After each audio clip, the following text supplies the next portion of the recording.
দুঃসময় কেটে সুসময় ফিরতে শুরু করেছে সাকিব আল হাসানের ক্রিকেটীয় অধ্যায়ে। কদিন আগেই মুক্তি পেয়েছেন বোলিং নিষেধাজ্ঞার কবল থেকে। এবার শোনা যাচ্ছে তাকে নাকি দেখা যেতে পারে এবারের আইপিএলেও। ভারতীয় গণমাধ্যমে প্রকাশিত খবর অন্তত দাবি করছে এমনটাই।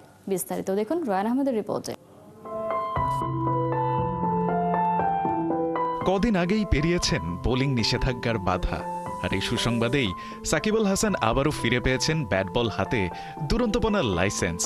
তবে এই সুখবরের রেশ কাটতে না কাটতেই ভারতীয় গণমাধ্যম প্রকাশ করেছে এমন এক খবর যা উষ্ণ করবে এই অলরাউন্ডারের কোটি ভক্তের হৃদয়। ভারতীয় গণমাধ্যম সংবাদ প্রতিদিন জানিয়েছে আইপিএলের এবারের আসরে নাকি দেখা যেতে পারে বাংলাদেশের সর্বকালের সেরা এই ক্রিকেটারকে। শেষ কমাস বেশ দুঃসময়ের ভেতর দিয়েই গিয়েছেন সাকিব। পরিবর্তিত পরিস্থিতির কারণে খেলতে পারেননি লাল সবুজের জার্সিতে, উল্টো কাউন্টি খেলতে গিয়ে পড়েন বোলিং নিষেধাজ্ঞার কবলে।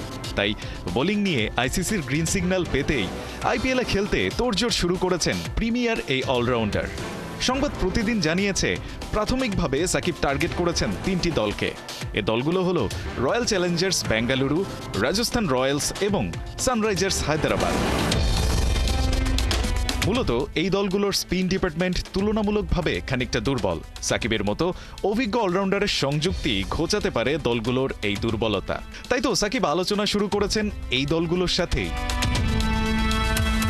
তবে যেহেতু আইপিএল শুরু হয়ে গেছে, তাই এখনই এই অলরাউন্ডারের টুর্নামেন্টে ফেরার সম্ভাবনা কম। বরং আইপিএল চলাকালীন যদি কেউ ইনজুরিতে ছিটকে যান বা নাম তুলে নেন, একমাত্র তখনই সুযোগ মিলতে পারে সাকিবের। তবে ফ্রাঞ্চাইজিগুলিকে মিস্টার 75 জানিয়ে দিয়েছেন খেলার জন্য পুরোপুরি তৈরি আছেন তিনি। এখন পর্যন্ত আইপিএলে 71 ম্যাচ খেলে সাকিব রান করেছেন 793 আর উইকেট শিকার করেছেন 63টি। 2021 সালে সবশেষ আইপিএল খেলা সাকিবকে যদি এবার শেষমেশ টি-20 লিগে দেখা যায়, তবে তা নিঃসন্দেহে খুশির খবর হবে তার ফ্যানদের জন্য।